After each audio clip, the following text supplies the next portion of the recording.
Ang lalawigan ng Abra, hotspot lagi pag-eleksyon.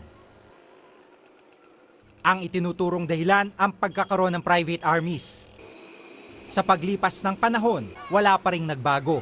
At ito'y personal kong napatunayan nang makilala ko ang ilang kabataan sa lugar. Mula sa Benguet, Abra, tinungo namin ang bayan ng La Paz.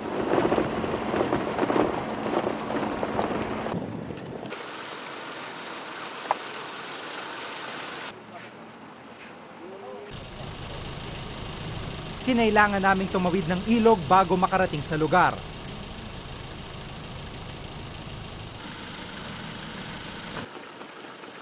Maaga pa nang dumating kami dito.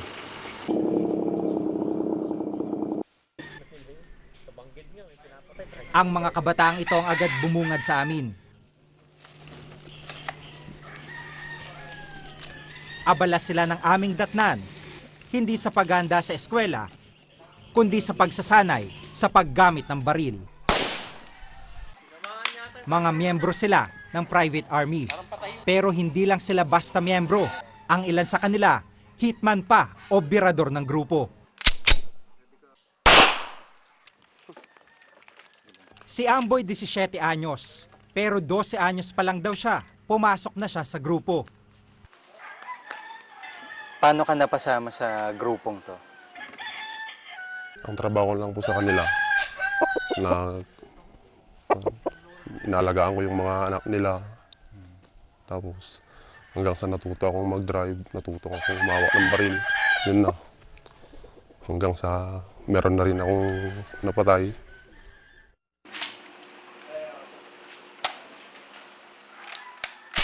Kusang loob daw siyang sumali sa grupo.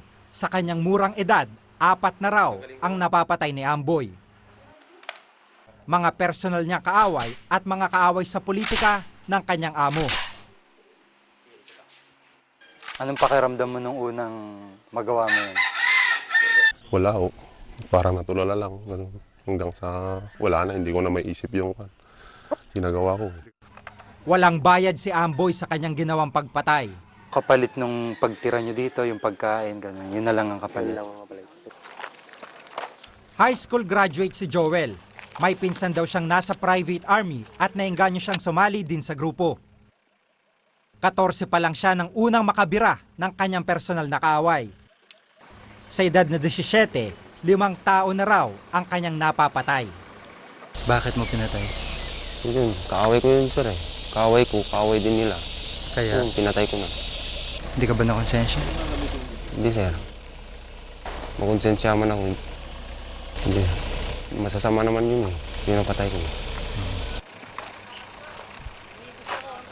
Ang amo ni Joel ang nagpaaral daw sa kanya. Kaya bilang pagtanaw ng utang na loob, hindi raw iiwan ni Joel ang amo. Handa raw siyang ipaglaban sila.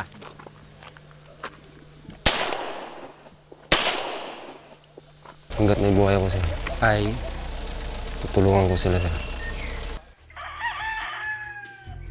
Si Vice Mayor Joseph Bernos, first-term Vice Mayor ng La Paz. Dating gobernador ng lalawigan ng kanyang ama. Bata pa lang, nasaksihan na raw niya ang maruming politika sa kanilang lugar. Yung father ko, when he was a governor, na-ambush. I was just 6 years old then. So namatayan kami, namatay yung bunso naming kapatid. So, yung ginawa namin, there's no other recourse, is just to protect ourselves. Kasunod ng trahedya, bumuo siya ng sariling private army para sa kanilang sariling proteksyon. Kasi nungalinan ng ang politiko na magsasabing wala silang private arm group. Kung hindi man group, may bodyguards. Common knowledge ng Tigabra yan eh. Ako as a young politician, pagmulat ko, nandyan na yan eh. Hindi rin itinanggi ng vice-alkalde na may teenager siyang tauhan. Subok daw ang katapatan kapag mas bata ang kanyang tao. Yung bata, may tinatanong na utang na loob sa'yo. Siyempre, habang bata pa siya, nabubuhay sa'yo. So, yung loyalty niya hindi suspect. Ang Task Force Abra inatasang magbuwag ng private armies dito. Itinangging may mga grupo pa rin sa Abra. Wala na kami na-encounter na gano'ng mga grupo. Ang iba sinasabi nila naglaylo sila or they dismantled. Puspusan daw ang ginagawa nilang pagbuwag sa mga grupo dahil malaki raw itong insulto sa PNP. We will hold them responsible once na ma-accuse namin sila. Kontrolado daw ng PNP ang Abra. Pero hindi pa rin maiwasang mangamba ng ilang residente sa lugar. Natatakot ako. Mahirap magsasalita ko.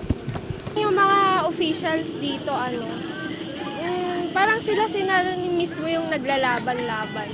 Habang nangyayari po to, mas maraming mga taga-Abra ang medyo unti-unting lumalayo. Dekada 60 nang unang magkaroon ng mga private army sa Abra. Ito'y sa kabila ng pagkakaroon ng batas na nagbabawal sa pagkakaroon ng mga private army sa bansa. Ang tinatakda ng ating saligang batas ay ang government lang or the state can organize an army. So outside of that, bawal na lahat yun. Ayon sa istorya na si Manolo Quezon, matinding hidwa ng mga politiko sa lugar ang dahilan ng pagbuo ng mga private army. Parang vicious cycle yun eh. Kung may private army yung kalaban mo, kailangan mas malaki yung private army mo, kundi matatalo ka, hindi. O dehado yung kabila. Matagal na rin daw ginagamit ang mga bata sa labanan. Kailangan mo ng mga tao na hindi mahalata na pwede maging runner, pwede maging espiya, taga-hatid ng mga message at supplies. Bukod sa di halata ang paggamit ng mga bata sa private armies, di hamak na mas mura rin daw ang mga ito kesa sa mga may edad na. Minimal yung bayad. Ang pinag-uusapan mo doon yung tulungan mo yung pamilya, bigyan mo ng o kaya bantayan mo yung lupa nila. Ayos na. Basically, expendable eh. Pwede mo nang itapon yung bata eh. Bigyan mo ng baril, turuan mo. Dedicated siya sa'yo. Kung mamatay, wala namang mawawala sa'yo. Yun ang pananaw ng mga politiko. Mahigpit na ipinagbabawal ang paggamit sa mga menor de edad sa mga armadong grupo. Pero sa tala ng United Nations Children Emergency Fund o UNICEF, mahigit 300,000 bata sa buong mundo ang child warriors. Ang ilan sa mga ito ginagamit bilang spy, guide o courier. Since bata pa sila at medyo madali i-influence yung pag-iisip nila, nagiging loyal sila at madaling gamitin. 20 taong pagkakabilanggo ang parusa sa mga taong gumagamit sa mga bata sa mga armed group. Pero sa dami ng bilang ng private armies at child warriors, wala ni isang nahuhuli o napaparusahan. Hindi na sikretong pagkakaroon ng mga private army dito sa Abra dahil karaniwan silang ginagamit ng mga politiko para sa kanilang proteksyon. Mas mainam nga daw kung ang makukuha nila ay mga bata pa dahil sigurado sila sa katapatan ng mga ito. Si Samuel nagsabing 5 na itumba nung nakarang eleksyon. Lahat mga kalaban daw ng kanyang boss sa politika. 16 anyos pa lang siya. Hindi ka ba natatakot? Baka dumating panahon, mahuli ka o...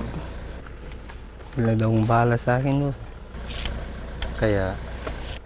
Kaya hindi ako natatakot, boss.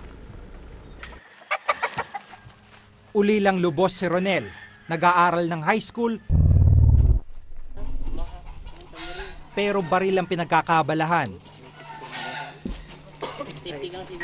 Kailan ka unang humawak ng barel?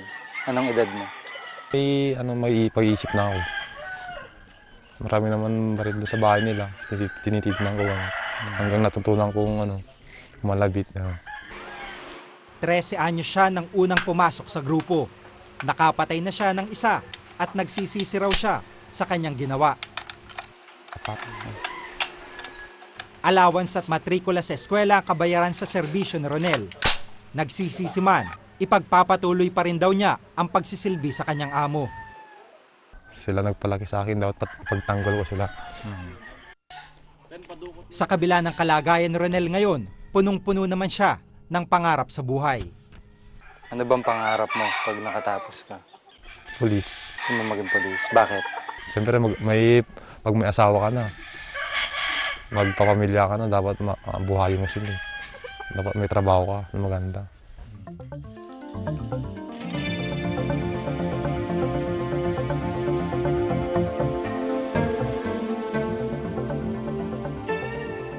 Ang mga kabataang tulad nila nabubuhay sa pagtanaw ng utang na loob.